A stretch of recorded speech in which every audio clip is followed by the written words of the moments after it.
Welcome to This Daring Adventure podcast, where we work on bridging the gap between where we are and where we want to be in order to live a bigger and bolder life. In this podcast, we will provide inspiration, tips, and skills you need to make your life the adventure you want it to be. Here's your host, mindset mentor, and life coach, Trista Gurton.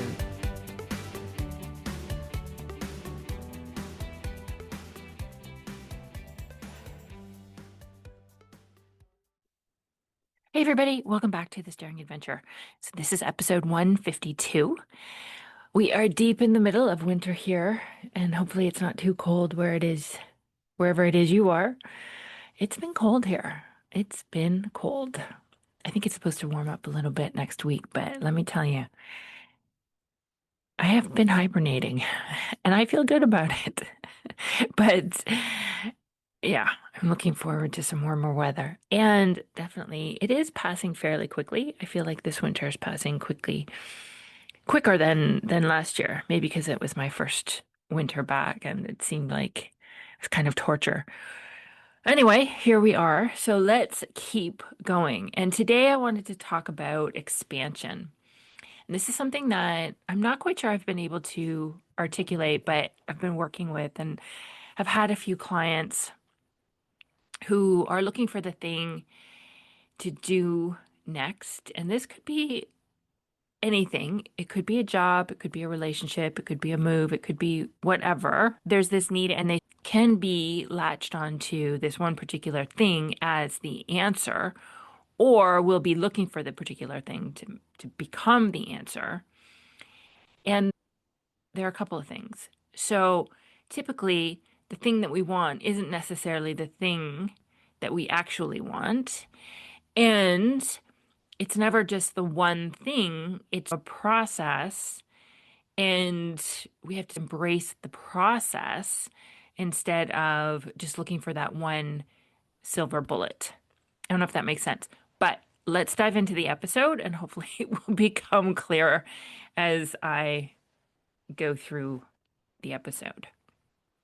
So what I'm seeing is women in midlife who have reached a stage where they're entering the second half of their lives and they're ready to do something different. They are looking forward to making some changes, and they know that there is a lot more out there for them. They know they are capable. They know that there's more that they can do, and they want it.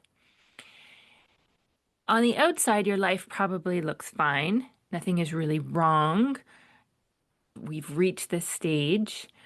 We're calmer than we used to be, less chaotic. We're humming along here, but there are changes.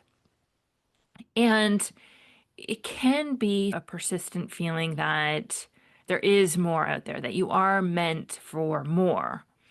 So you're not necessarily unhappy or depressed, but just maybe underexpressed. And this is definitely one of the human needs, is this feeling of expansion and of growth and of creativity. And so our brain starts searching for something. Maybe I need a new job. Maybe I should start something. Maybe I need a change. Maybe I should move. Maybe I should go back to school. Maybe I should be doing more. But it's difficult to find that fit. And you can't find the thing. And so you stay stuck. You stay where you are, not miserable, but feeling not fully alive either. And today I want to explain why this happens. Because it's not actually a career problem or a job problem or a relationship problem. It is an expansion problem. So stability solves survival, but creates a new problem. And for most of your life, your energy went into building stability, paying the bills, raising the kids, keeping the relationship together, working the job, being responsible, doing what needed to be done. Your goals were clear because life demanded them. You didn't have to wonder what you wanted. Basically, society told you. Reality told you. But eventually, if you're fortunate, you've reached a stage where survival is handled and something unexpected happens. The pressure disappears, and so does your direction. Not because you're lost, but because you've entered a different phase of development. As humans, we don't only need safety, right? There are several human needs, and one of them is expansion, growth, expression, learning, challenge, creation, creativity, contribution. And when those needs don't have a place to go, they don't disappear, they just turn into restlessness. And we don't know how to solve for them, so we feel stuck. Now, your brain zones in and calls it a job problem or a relationship problem because your brain hates vague feelings. So it tries to label the discomfort. And the most logical explanation it will find is I must need a different job. I need a new career. But here's the issue. A job is not a need. And I mean that other than financially. It's a container. And so you're trying to solve an internal need with an external label. Because what you actually want might be to feel engaged again, to grow again, to be challenged again, to see new parts of yourself, to have something that is yours, something that is different, something to give you that feeling of energy, moving forward instead of maintaining what already exists. You don't want to be treading water. You don't necessarily want employment. You want movement. But when the brain searches for movement, it's been trained to look for something socially recognized. It's looking for a socially recognizable form, something that will be acceptable, something that won't cause too many waves, something that makes sense and seems relatively safe. So it could be a career, could be a relationship change, moving cities, major life decision. And so we start trying to identify the right choice. And this is where people stall out because the real question isn't, what should I do with my life? The real question becomes, where can my energy go now? And we get stuck in this trap of trying to find the thing, thinking that there is going to be one decision, one discovery, one move that is going to be the right. And many people believe clarity works like discovery. Like somewhere out there is the correct answer. And they just have to find it. And if they think hard enough and they try hard enough, they'll identify it. But that's not necessarily how clarity forms. Clarity will form through interaction. It will come from action. It will come from discovery, trying different things, exploring. You don't think your way into knowing, even though that seems like the most logical explanation. You want to move your way into knowing. When you were younger, life forced movement. We had so many things to take care of and to work towards. Now we have to generate it intentionally. And that's a huge shift. Like, that's no small thing. And it can be very uncomfortable. There's a lot of uncertainty, there's a lot of risk, and it's unfamiliar. So the brain doesn't like any of those things. It doesn't like the unfamiliarity. It doesn't like the risk. It doesn't like the perceived danger. Your brain says, I just need to know first. But notice what that does. You're asking certainty to appear before experience. And certainty is created by experience.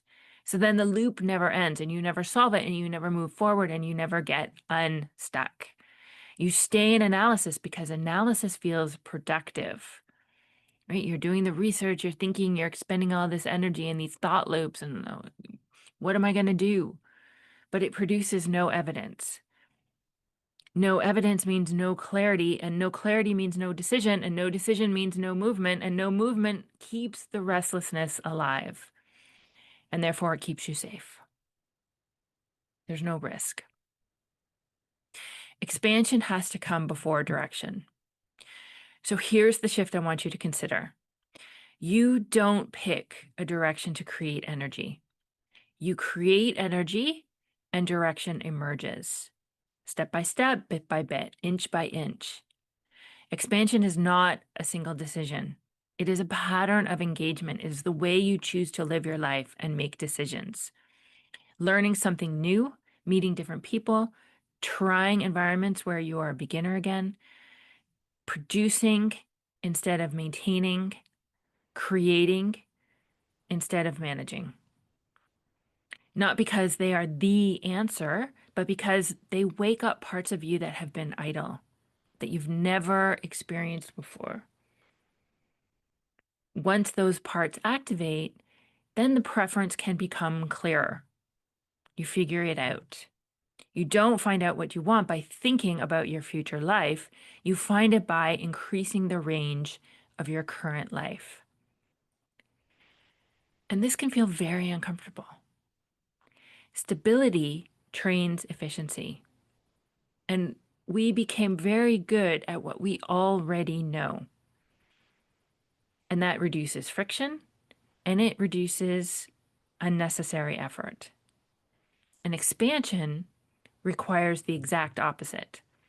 There's inefficiency, there's awkwardness, there's risk, there's not being good, there's no safety, there's no knowing the outcome. And the brain tries to convert expansion back into certainty. It says, tell me exactly what this leads to. But expansion rarely announces its purpose at the beginning.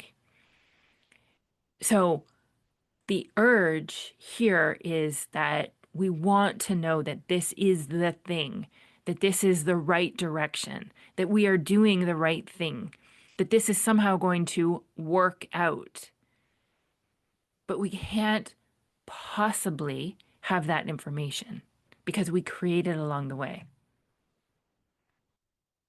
It only is revealed after participation, which means the real work is tolerating not knowing while still engaging. It always comes back to experiencing that discomfort.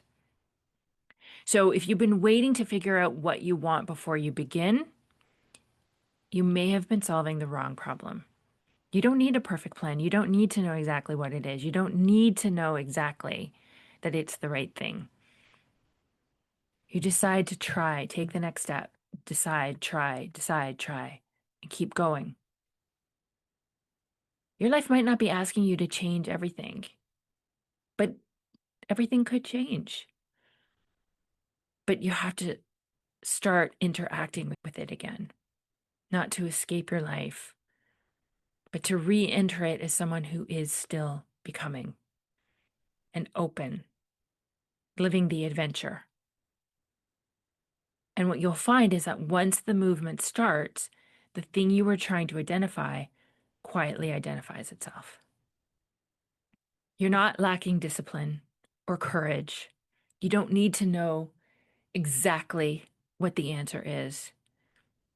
You're just at a stage where direction doesn't come from necessity anymore. It comes from participation. And we were never taught this. This is not a skill that we were taught. This is brand new to you. So that's why it feels so hard. That's why it feels so uncertain. But you can do this. You can figure this out. Keep going. All right. I'll talk to you next time. Thanks, everybody. Bye.